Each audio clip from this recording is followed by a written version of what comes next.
Everyone, सभी प्यारे बच्चों का संडे स्पेशल क्लास में वेलकम है। आपके सामने क्या खुला हुआ है? राजस्थान पत्रिका हिंदी न्यूज़पेपर। और आज अपनी राइटिंग स्किल्स को इम्प्रूव करेंगे इस न्यूज़पेपर के ज़रिए।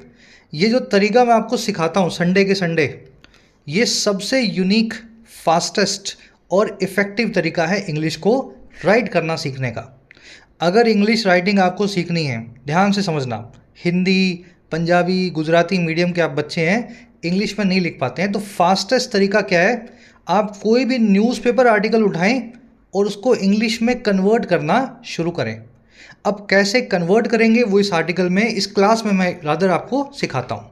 तो मन से क्लास को लिया करो, मैक्सिमम बेनिफिट इसका उठाना।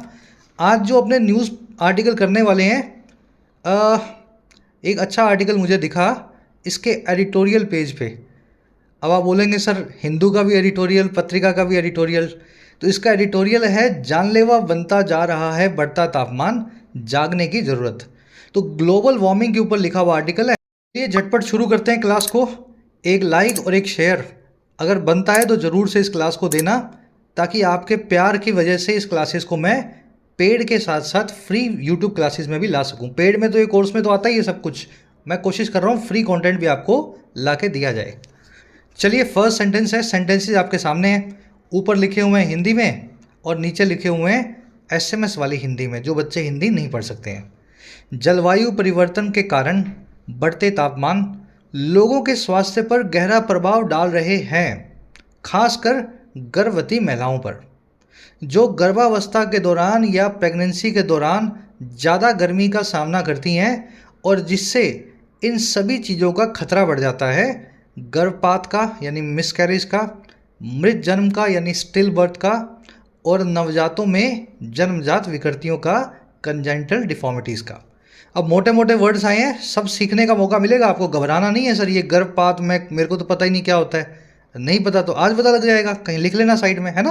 तो ऐसे धीरे धीरे अपनी वोकैबुलरी बिल्ड करो, लिखते लिखते मेहनत के साथ। चलो, अगर सेंटेंस को मुझे लिखना हो, बड़ा लंबा सेंटेंस है ये, तो इसमें मुझे वही काम करना है, सब्जेक्ट और वर्ब ढूंढना है, किसने क्या काम किया या किस पे क्या काम हुआ। देखो, पहला काम हुआ है प्रभाव डाल रहे हैं, और कौन? बढ़ते हुए तापमान, जलवायु परिवर्तन के कारण बढ़ते हुए तापमान प्रभाव डाल रहे हैं, तो ये है पहला काम। और दूसरा काम क्या हुआ? मैं यहाँ डाल दूँ, इसको कलर कर देता हूँ मैं अलग से ताकि आप इसको देख पाओ। ये बढ़ते तापमान आपका बन जाएगा सब्जेक्ट, ठीक है। इसको कलर कुछ और देते हैं, जस्ट ए मिनट। ये आपका बन जाएगा सब्जेक्ट, और प्रभाव डाल रहे हैं ये बन जाएगी आपकी वर्ब। इसको मैं अलग कलर दे देता हूँ ताकि आप इसको ठीक से देख पाएँ, ठीक है। तो बढ़ते तापमान प्रभाव डाल रहे हैं। वैसे ही गर्भवती महिलाएं अत्यधिक गर्मी का सामना करती हैं, ये दूसरा सब्जेक्ट वर्ब का पेयर बन गया। और तीसरा जो है, इन सभी चीज़ों का खतरा बढ़ जाता है, ये तीसरा पेयर बन जाएगा। चलो, बढ़ते तापमान को बोलते हैं राइजिंग या इंक्रीजिंग तापमान। तापमान ही बोलेंगे ना, इंग्लिश में क्या बोलते हैं इसको? इंग्लिश में बोलते हैं टेम्परेचर, टेम्परेचर, ठीक है। तापमान यानी टेम्परेचर। अब ध्यान रखें, टेम्परेचर वर्ड हमेशा प्लूरल में यूज़ किया जाता है जब भी गर्मी के साथ जुड़ा हुआ हो। अगर आपने किसी चीज़ का टेम्परेचर ले लिया वो अलग बात है, वो सिंगुलर हो सकता है।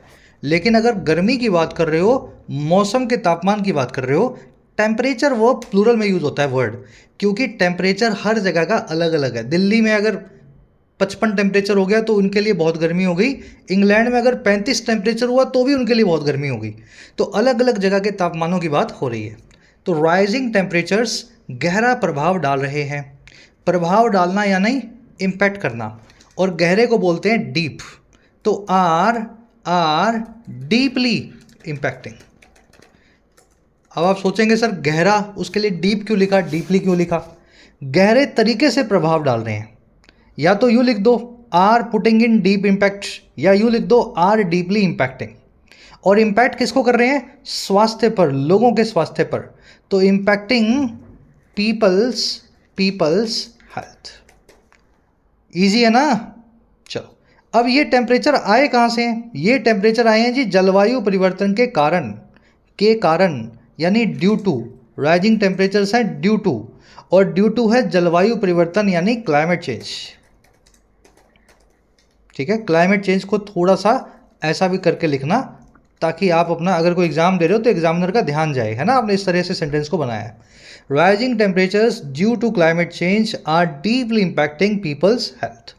अब देखो कोमा लगा के क्या करें, खास कर गर्भवती महिलाओं पर। ये जो पीपल्स हेल्थ है ना, इसी के लिए आपने खास कर वर्ड जोड़ना है। तो अब एक वर्ड होता है खास कर के लिए स्पेशली, स्पेशली भी होता है, स्पेशली भी होता है, लेकिन स्पेशली का इस्तेमाल ये आपको करना है। स्पेशली कब करना है बाद में बताऊंगा, ठीक है। अलग तरीके से स्पेशली वर्ड यूज़ होगा, लेकिन कब होगा बाद में बता दूंगा, अभी स्पेशली वर्ड को यूज़ कर रहा हूँ मैं। तो ये होता है स्पेशली, स्पेशली गर्भवती महिलाएं यानी कि प्रेग्नेंट विमेन। विमेन लिखा है, महिलाओं की बात हो रही है, प्लूरल की बात हो रही है। प्रेग्नेंट वर्ड को देख लेना, स्पेलिंग देख लो, प्रेग NANT, नैंट, प्रेग्नेंट। चलो आगे क्या करूं, कह रहे ये वो महिलाएं हैं जो गर्भावस्था के दौरान ज़्यादा गर्मी का सामना करती हैं। स्पेशली द प्रेग्नेंट वीमेन, ध्यान से देखना, द लगाया मैंने, the pregnant women who face extreme heat during their pregnancies. कुछ अजीब तो नहीं लगा आपको? देखो ब्रेक करके बताता हूँ। प्रेग्नेंट वीमेन वो जो फेस करती हैं अत्यधिक गर्मी को, हु फेस एक्सट्रीम हीट, ठीक है ना। सामना करना यानी फेस करना, एनकाउंटर करना भी बोलते हैं इसको, हु एनकाउंटर या हु बेयर, जो भी लिखना चाहो आप। फेस मैं यूज़ कर लेता हूँ, हु फेस एक्सट्रीम हीट गर्भावस्था के दौरान यानी ड्यूरिंग देयर प्रेगनेंसी या ड्यूरिंग द प्रेगनेंसी, ऐसा भी लिख सकते हैं। अब ये द क्यों लगाया, क्योंकि मुझे प्रेग्नेंट वीमेन के लिए एक रिलेटिव क्लोज लेकर के आना था। रिलेटिव क्लोज जो कि हु से शुरू हुआ है। इंसानों के लिए हु का इस्तेमाल होता है, जानवरों के लिए विच का इस्तेमाल होता है, ये बेसिक चीज़ें हैं। और जब भी रिलेटिव क्लोज किसी कॉमन नाउन के लिए आया जाता है तो उस कॉमन नाउन के पहले आप द लगा देते हैं। The man who is my neighbour, the girl who is my colleague, the pregnant women who face extreme heat. तो ये द का इस्तेमाल इसलिए मैंने यहाँ किया। मज़ा आ रहा है इतना सीख करके? ये आपका सेंटेंस ऑलमोस्ट रेडी हो चुका है, अब आगे का जोड़ देंगे। कह रहा है जी जिससे इन सभी चीज़ों का खतरा बढ़ जाता है नवजातों में। ये सेंटेंस यहाँ तक पूरा हो गया। अब ये इतना सा अपने को जोड़ना है लास्ट वाला। जिससे के लिए अंग्रेजी में एक वर्ड है बिकॉज ऑफ विच। अगर आप बिल्कुल बेसिक लेवल पे हैं तो बिकॉज ऑफ विच का इस्तेमाल करें जब भी जिससे का आपको लिखना हो। तो इसकी वजह से क्या हुआ, इन सभी चीज़ों का देखो मैंने अंडरलाइन कर दी है, खतरा बढ़ जाता है। खतरा सब्जेक्ट है और बढ़ जाना उसकी वर्ब है। बिकॉज ऑफ विच खतरे को बोलते हैं रिस्क या डेंजर, ठीक है। और बढ़ जाता का के लिए वर्ड होता है इंक्रीजेज या राइजेस, ठीक है। आपने ऊपर राइजिंग वर्ड यूज़ किया था, यहाँ इंक्रीज वर्ड यूज़ कर लेना। यहाँ भी बढ़ने की बात हुई थी, यहाँ भी बढ़ने की बात हो रही है। तो सिनोनिम इसलिए काम आते हैं आपको सेंटेंस में। चलो अब ये डेंजर किस चीज़ का है? ये डेंजर है जी गर्भपात का। तो डेंजर ऑफ गर्भपात ऐसा लिख दूँ। देखो गर्भपात के लिए अंग्रेजी में एक वर्ड है मिसकैरेज। मिसकैरेज, अबॉर्शन भी आपको लगता होगा सर गर्भपात तो अबॉर्शन भी होता है। अबॉर्शन तब होता है जब आप जानबूझ करके, है ना, ड्रॉप करें अपनी प्रेगनेंसी को। कोई महिला या पुरुष मिल करके डिसीजन लेते हैं कि उनको बच्चा पैदा नहीं करना है जो पेट में आ चुका है, अगर उसको गिराने का काम होता है वो होता है अबॉर्शन। लेकिन जब आपने नहीं गिराया, नेचुरली बच्चे की, समझ गए ना, नेचुरली बच्चा जो है ख़त्म हो गया कोख के अंदर, तो उसको अंग्रेजी में बोलते हैं इस अनफॉर्चुनेट इवेंट को गर्भपात या मिसकैरेज। तो डेंजर ऑफ अबॉर्शन नहीं, डेंजर ऑफ मिसकैरेज, ये वर्ड याद करना गर्भपात के लिए। दूसरा वर्ड है मृत जन्म। मृत जन्म को अंग्रेजी में बोलते हैं स्टिल बर्थ। स्टिल बर्थ ये एक मतलब समझ लो एक जार्गन है ये हेल्थ की लैंग्वेज में। बच्चा पैदा हुआ लेकिन स्टिल था, जड़ था, है ना, जान थी नहीं उसमें, मृत बच्चा था, तो स्टिल बर्थ बोल देते हैं इसको। और नवजातों में जन्मजात विकृतियों का, एंड जन्मजात यानी बर्थ, और विकृतियों को बोलते हैं डिफॉर्मिटीज़, ठीक है। और ये किस में हो रहा है? नवजातों में। नवजातों को बोलते हैं इन न्यूबॉर्न्स, इंक्रीजेज या राइजेस। लंबा सेंटेंस था लेकिन छोटे छोटे पीस करके अपन ने इसको पूरा तैयार किया। Rising temperatures due to climate change are, मैं इसको पूरे को होमोजेनस कर रहा हूँ एक बार ताकि आप इसको आसानी से पढ़ सकें, ठीक है। Rising temperatures due to climate change are deeply impacting people's health, especially the pregnant women who face extreme heat during the pregnancies. आगे जोड़ देता हूँ, जिसकी वजह से because of which the danger of, the लगेगा क्योंकि ऑफ डेंजर के नाउन के बाद में ऑफ नाम की प्रेपोजिशन है। जब भी नाउन के बाद में ऑफ आ जाए, उस नाउन से पहले द लगा देना चाहिए। तो because of which the danger of miss carriage, still birth and birth deformities in new borns increases और राइजेज। सेंटेंस आपका रेडी। चलो, मज़ा आया इतना सीख करके? चलो अब एक काम करते हैं, इसको थोड़ा सा और इम्प्रूव करने की कोशिश करते हैं। ये जो आप लिख रहे हो ना बिकॉज ऑफ विच, जो मैंने आपको बताया भी था कि ये नए राइटर्स लिखते हैं बिकॉज ऑफ विच को, जिसकी वजह से, इसकी जगह एक और स्ट्रक्चर यूज़ करते हैं अंग्रेजी में, कहीं नोट डाल देना। जब भी जिससे ऐसा हो जाता है, उससे ऐसा हो जाता है, तो इसके लिए स्ट्रक्चर यूज़ होती है कॉजिंग या लीडिंग टू। ठीक है, ये सारी चीज़ जो हुई है ये कॉज करते हुए होती है या लीड टू करते हुए होती है, कॉजिंग या लीडिंग टू, दोनों में से जो भी लगाना चाहें। अच्छा, डेंजर कैसा है? डेंजर बढ़ता हुआ है, तो leading to increased danger of miscarriage, still birth and birth deformity in newborns. ये राइजेज वाइजेज जो है निकाल दो, है ना। तो ये चीज़ कॉज करते हुए होती है, बढ़ते मतलब इस चीज़ का कारण बनते हुए होती है कि इन सब चीज़ों का डेंजर इंक्रीज हो जाएगा, इनका खतरा बढ़ जाएगा। Leading to increased danger of miscarriage. तो ये एडवांस स्ट्रक्चर है जो बच्चे यूज़ करना सीखना चाहते हैं। चलिए, बर्थ डिफॉर्मिटीज़ के लिए एक और अच्छा वर्ड अंग्रेजी में, कंजेनिटल। ऐसी चीज़ जो आपके जेनेसिस से, आपके बर्थ से आपके साथ है, वो कंजेनिटल है। साथ में आपके जेनेसिस यानी बर्थ, कन मतलब साथ में, तो बर्थ से कोई भी चीज़ आपके साथ आई है, अच्छी या बुरी, वो आपकी कंजेनिटल बन जाएगी। कंजेनिटल डिफॉर्मिटी या कंजेनिटल जो भी चीज़ है। चलिए, इसी फॉर्मूला को यूज़ करते हुए अब करेंगे नेक्स्ट सेंटेंस को इंग्लिश में ट्रांसलेट। सेंटेंस आपके सामने है, वीडियो को पॉज करो, एक बार खुद से ट्राई दो। ये सेंटेंसेस जो आप सारे देख रहे हैं, ये क्लास पार्ट है हमारे राइटिंग स्किल्स के कोर्स का। इंग्लिश राइटिंग स्किल्स का कोर्स अवेलेबल है अपनी ऐप पे। ऐप को डाउनलोड करें, कमेंट सेक्शन में आपको लिंक दिया गया है, आपकी अपनी ऐप है। ऐप पे आपको राइटिंग का कोर्स मिल जाएगा, जिसमें ये जो आप देख रहे हैं ना, ये ट्रेलर है, पूरी फिल्म आपको कोर्स में मिलती है। 50 से 60 घंटे में बिल्कुल बेसिक लेवल से आपको लिखना सिखाया जाता है।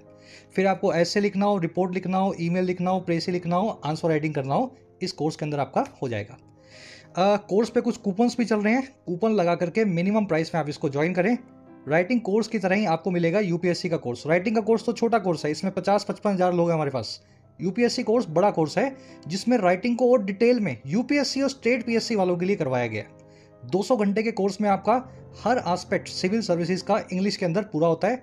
सीसेट हो, डिस्क्रिप्टिव हो, ऐसे राइटिंग, आंसर राइटिंग, है ना, ये सारे एस्पेक्ट इसमें कवर्ड है। इस कोर्स का भी आप फायदा ले सकते हैं, कूपन लगा लेना। बैंकिंग और एसएससी के भी प्रैक्टिस कोर्सेज आपको मिलेंगे, जिसमें सारे कोर्सेज को प्रीलिम्स मेंस के, एसएससी और बैंकिंग के अलग अलग आपको तैयार करवाए जाते हैं। हर क्वेश्चन को आप देखते ही कैसे सॉल्व करेंगे, इन दोनों कोर्सेज से आप सीख सकते हैं। किसी भी कोर्स का फायदा लेने के लिए ऐप डाउनलोड कर लेनी है, कमेंट सेक्शन में लिंक मिल जाएगा। और कोई भी क्वेरी हो तो ये व्हाट्सएप नंबर है, आप टीम से व्हाट्सएप करके बात कर सकते हैं। चलिए, विकासशील देशों में महिलाओं को इस संकट का सामना ज़्यादा करना पड़ता है, इस क्राइसिस को फेस ज़्यादा करना पड़ता है, क्योंकि उन्हें बाहर निकलकर शारीरिक कार्य करना पड़ता है, फिजिकल लेबर करना पड़ता है। जबकि विकसित देशों की महिलाओं के मुकाबले उनकी ठंडक के साधनों तक या कूलिंग रिसोर्सेज तक पहुंच काफ़ी कम होती है। ठीक है, तो महिलाएं जो बाहर काम करेंगी, घर से बाहर निकलेंगी, छोटा मोटा काम करेंगी, लेबर करेंगी, जिनके पास एसी, कूलिंग, पंखे की सुविधा दिन भर नहीं होगी, उनके लिए समस्या ज़्यादा बड़ी होती है। कैसे बनाएं इसको? देखिए, विकासशील देशों की महिलाओं को संकट का सामना ज़्यादा करना पड़ता है, ये बन गया आपका पहला पेयर। महिलाएं यानी विमेन, और पढ़ना सामना करना पड़ता है तो have to face, has to, have to, had to, आपको पता होगा, आपकी मजबूरी को बताते हैं। मुझे जाना पड़ेगा, आई हैव टू गो, उसे मेरा पैसा वापस करना पड़ेगा, she has to repay my money back. तो वैसे ही महिलाओं को सामना ज़्यादा करना पड़ता है, दे हैव टू फेस। अच्छा, क्या फेस करना पड़ता है भाई? इस संकट का सामना ज़्यादा करना पड़ता है, अधिक सामना करना पड़ता है। They have to face this crisis. संकट को अंग्रेजी में बोलते हैं विपत्ति, या हिंदी में विपत्ति, अंग्रेजी में बोलते हैं क्राइसिस। और विमेन कौन सी है? विमेन है विकासशील देशों में रहने वाली, तो क्या लिखूं मैं, डेवलपिंग कंट्री बोलते हैं ना, तो विमेन इन डेवलपिंग कंट्रीज, ठीक है। फेस या have to face this crisis, अब देखो ज़्यादा करना पड़ता है, कैसे लिखूं, ज़्यादा का अधिक का मामला, अधिक लिखा हुआ ना, तो अधिक को कैसे लिखूं, तो या तो लिख दो more, they have to face this crisis more, या फिर यूँ लिखो they have to face this crisis more intensely. सही वर्ड तो होगा मोर इंटेंसली, इंटेंसली, ठीक है। जब किसी चीज़ का ज़्यादा तीव्रता से आपको देखना पड़े उसको, है ना, तो आप उसको इंटेंस तरीके से देख रहे हैं, तो they have to face more या मोर इंटेंसली। और क्यों, बिकॉज, क्योंकि उन्हें बाहर निकल के शारीरिक कार्य करना पड़ता है, तो बिकॉज, ठीक है, शारीरिक कार्य करना पड़ता है, तो दे हैव टू, शारीरिक कार्य करना यानी फिजिकल लेबर करना, तो कैसे लिखूं, दे हैव टू इंगेज, या डू लिख देता हूँ सिंपल, डू फिजिकल लेबर। और ये कैसे करना होता है, बाहर निकल के, या तो आप इसको बाय लगा के बना दो, बाय गोइंग आउट, बाहर निकल के ज़्यादा काम करना पड़ता है, they have to do physical labour by going out, या फिर आप इसको ऐसा लिखें, they have to go out and do physical labour, ज़्यादा अच्छा फ्लो बनेगा सेंटेंस का, ठीक है। बाय गोइंग आउट लिखने की बजाय लिखें they have to go out and do physical labour. जब भी आप कोई काम करते हैं, कोई जॉब करते हैं, तो डू वर्ड तो यूज हो ही सकता है ना, तो उसकी जगह एक और वर्ड यूज होता है engage in. I do physical labour, मैं मजदूरी करता हूँ, या I am engage in physical labour, मैं फिजिकल लेबर में लगा हुआ हूँ, तो they have to go out and engage in physical labour. तो ये आपका इतना यहाँ तक पूरा हो गया। कह रहे जी जबकि विकसित देशों की महिलाओं के मुकाबले उनके ठंडक के साधनों तक पहुँच काफ़ी कम होती है, तो यहीं पे आगे इसको भी जोड़ना है कोमा लगा के, तो आगे लिखता हूँ वाइल, जबकि को बोलते हैं अंग्रेजी में वाइल, उनकी पहुँच काफ़ी कम होती है, देयर पहुँच या देयर एक्सेस, पहुँच को अंग्रेजी में एक्सेस बोलते हैं, और एक्सेस किस चीज़ का है, टू लगा के बताना है, एक्सेस टू कूलिंग रिसोर्सेज, ठंडक के साधन यानी कूलिंग रिसोर्सेज। कह रहा है वो क्या है, वो बहुत कम है विकासशील देशों के मुकाबले, महिलाओं के मुकाबले, इज फार लेस देन लगा के बता दूं, या तो कंपेयर टू लिख दो या देन लिख दो, than women in developed countries. बना के नहीं बना, while their access to cooling resources is far less, बहुत कम है, फार लेस है, than women in developed countries. चलिए अब इसको पूरे को जोड़ देते हैं अपने, ताकि सेंटेंस एक उसमें आ जाए, छोटी मोटी कमियां इसकी दूर करेंगे। एक सेकंड रुक जाओ, एक दो कमियां हैं इसमें, वो आपको दिखाता हूं, पहले सेंटेंस पूरा जुड़ेगा ना, तब आप उसको ठीक से देख पाएंगे। पूरा पढ़ेंगे इसको। Women in developing countries have to face this crisis more intensely because they have to go out and engage in physical labor, while their access to cooling resources is far less than women in developed countries। गलती ये है कि यहाँ पे आपने जो access है cooling resources का, उसको कंपेयर कर दिया डेवलप्ड कंट्रीज़ की औरतों के साथ। समझ पा रहे हो, वो दैट वाली एरर, दोज वाली एरर, बराबर वाली चीज़ों को कंपेयर करना होता है, एडिटोरियल में आपको सिखाता हूँ। उनका एक्सेस कम है उन दूसरी महिलाओं के एक्सेस से, उन महिलाओं से कम नहीं है। मेरी गाड़ी तुमसे सुंदर नहीं है, मेरी गाड़ी तुम्हारी गाड़ी से सुंदर है। मेरा घर तुमसे बड़ा नहीं है, मेरा घर तुम्हारे घर से बड़ा है। तो मेरा एक्सेस जो है तुमसे कम नहीं है, तुम्हारे एक्सेस से कम है। तो एक तरीका तो ये है, is far less than, access की जगह लिख देंगे that of women in developed countries, एक तरीका तो ये है। और दूसरा तरीका ये है जी, आप देन का इस्तेमाल ना करें, यहाँ लिखें कंपेयर टू। जब आप कंपेयर टू का इस्तेमाल करते हैं तो फिर ये दैट दोज लगाने की ज़रूरत नहीं पड़ती, आप सीधे ही कंपैरिजन को तरीके से बता रहे हैं ना। Their access to cooling resources is far less compare to women in developed countries. तो ये छोटी मोटी आपको चीज़ें जब सेंटेंस बन जाए तो उसके बाद देखनी होती है, गलत कर रहे हो सही कर रहे हो। चलिए नेक्स्ट सेंटेंस की तरफ बढ़ेंगे फटाफट से। फॉर्मूला वही है ना, पहले हिंदी में सोचो, पढ़ो और फिर इसके सब्जेक्ट वर्ब के पेयर्स निकालो और इसको इंग्लिश में लिखना शुरू करते हैं।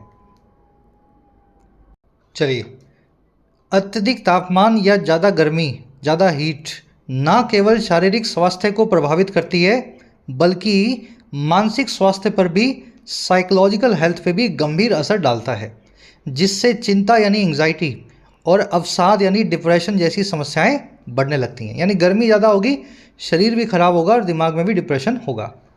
तो अत्यधिक तापमान को क्या लिखा जाए भाई, क्या वर्ड है इसके लिए? एक्सट्रीम। अत्यधिक यानी एक्सट्रीम। हाई मत लिखना, हाई टेम्परेचर तो ठीक है, चलो हाई टेम्परेचर भी ठीक है, लेकिन गर्मी ज़्यादा हो रही है ना, तो एक्सट्रीम टेम्परेचर्स। टेम्परेचर्स गर्मी की बात हो रही है तो पीछे एस लगाना जरूरी है। तो अत्यधिक तापमान या एक्सट्रीम टेम्परेचर्स ना केवल शारीरिक स्वास्थ्य को प्रभावित कर रहा है। अब ये ना केवल यानी नॉट ओनली बट ऑल्सो वाला पेयर यूज होगा। तो पहले तो ये लिखो शारीरिक स्वास्थ्य को प्रभावित करता है, तो एक्सट्रीम टेम्परेचर्स प्रभावित करना यानी इम्पैक्ट या अफेक्ट फिजिकल हेल्थ। ठीक है, ना केवल इसको प्रभावित करता है बल्कि मानसिक स्वास्थ्य पे भी गंभीर असर डालता है। नॉट ओनली बट ऑल्सो की स्ट्रक्चर आपको बाद में देखनी है कहाँ लगेगा, गलत जगह नहीं लगाना। पहले सेंटेंस बना लो, फिर नॉट ओनली बट ऑल्सो या ना केवल और बल्कि को अपने बीच में ऐड कर देंगे। ठीक है, तो यहाँ लगा दो कोमा, मानसिक स्वास्थ्य पे गंभीर असर डालता है, तो लीव्स सीरियस इम्पैक्ट ऑन मानसिक स्वास्थ्य यानी साइकोलॉजिकल हेल्थ। ठीक है, अब देखो नॉट ओनली बट ऑल्सो कहाँ लगेगा। दो वर्ब्स है अपने पास, पहली वर्ब है इम्पैक्ट, दूसरी वर्ब है लीव्स। दोनों वर्ब्स अलग अलग हैं। अगर वर्ब्स अलग अलग हैं तो not only but also say जुड़ेंगी और इन दोनों के पहले नॉट ओनली बट ऑल्सो लग जाएगा। तो extreme temperatures not only impact physical health या अफेक्ट फिजिकल हेल्थ, जो भी यूज़ करना चाहें, बट ऑल्सो लीव लिख लेना, serious impact on psychological health. ठीक है, कह रहा है जिससे चिंता और अवसाद जैसी समस्याएं बढ़ने लगती हैं। अगेन जिससे के लिए मैंने अभी स्ट्रक्चर बताई थी आपको, बिकॉज ऑफ विच, या तो वो लगाना चाहो। बिकॉज ऑफ विच की जगह अगर आप एडवांस स्ट्रक्चर यूज़ करना चाहें तो वो यूज़ करेंगे कॉजिंग या लीडिंग टू। या लिखूंगा कॉजिंग और लीडिंग टू चिंता और अवसाद जैसी समस्याएं, इनके बढ़ने की तरफ कॉज या लीड टू करता है। तो कॉजिंग या leading to an increase in problems like चिंता एंड अवसाद। अवसाद का मतलब है डिप्रेशन और चिंता को बोलते हैं एंग्जाइटी। कंसर्न नहीं बोलते, वो चिंता दूसरी होती है, मेरी चिंता है आपको लेकर के, वो आप किसी के लिए कंसर्न दिखा रहे हैं। लेकिन चिंता वैसे वर्ड जो है, एंग्जाइटी इसके लिए सही वर्ड यूज़ होता है ना, अवसाद यानी डिप्रेशन। चलिए, मेरे ख्याल से बड़ा इजी लगा होगा ये सेंटेंस आपको, छोटा ही था, पहले दो वाले के मुकाबले तो काफ़ी छोटा था, है ना। Extreme temperatures not only affect physical health but also leave serious impact on psychological health, causing या leading to an increase in problems like anxiety and depression. यहाँ पे अगर आप अफेक्ट वर्ब को एक ही बार यूज़ करते, चलो छोड़ो, फिर वो नॉट ओनली बट ऑल्सो की स्ट्रक्चर भी बदलनी पड़ती है आपको। इतना आगे अंदर नहीं घुसूंगा मैं, है ना, थोड़ा सा फिर कन्फ्यूज़न ना हो आपको। चलिए रैप अप करेंगे क्लास को। अगेन 2 सेंटेंसेस दे रहा हूँ आपको क्लास वर्क की तरह, यहीं पे इन सेंटेंसेस को इंग्लिश में लिखना है, आपको कमेंट्स में पोस्ट करना है। शोधकर्ताओं का मानना है कि स्वास्थ्य पर जलवायु परिवर्तन के इन नकारात्मक प्रभावों को रोकने के लिए अधिक संसाधनों और अनुसंधान की ज़रूरत है। संसाधन का मतलब होता है रिसोर्सेज, अनुसंधान का मतलब होता है रिसर्च। शोधकर्ता को बोलते हैं रिसर्चर। ठीक है, जलवायु परिवर्तन को बोलते हैं ग्लोबल क्लाइमेट चेंज। आराम से देखो, स्क्रीनशॉट ले लो, अभी इसको पॉज करके वीडियो के कमेंट सेक्शन में अपना आंसर डालो। मैं भी डाल रहा हूँ, फर्स्ट कमेंट में मेरा आंसर भी मिलेगा आपको, आप अपना पोस्ट करें और मेरे वाले से मैच करें। सेकंड सेंटेंस ये भी आपके सामने है। वैश्विक स्तर पर गर्मी से जुड़े इन खतरों का अध्ययन करने के लिए पर्याप्त धन की कमी एक बड़ी चुनौती बनी हुई है, जिससे इस क्षेत्र में निर्णायक कदम उठाने में देरी हो रही है। निर्णायक कदम यानी डिसाइसिव स्टेप, वैश्विक स्तर यानी ग्लोबल लेवल, ठीक है। खतरों का अध्ययन करना यानी रिसर्च ऑन दीज डेंजर्स, है ना, इन्वेस्टिगेट दीज डेंजर्स, जो भी आप लिखना चाहें। चलो डालो कमेंट्स में, मेरे वाले से मैच करना, सही गलत होगा आपको आपके कमेंट में बताएंगे, कुछ गलती होगी तो मैंने बोला है टीम को चेक करके आपको फीडबैक भी दें। जो बच्चे राइटिंग में यूपीएससी कोर्स में, सिविल सर्विसेज कोर्स में एनरोल्ड हैं, ये फुल क्लास वर्जन आपको रात में मिल जाएगा।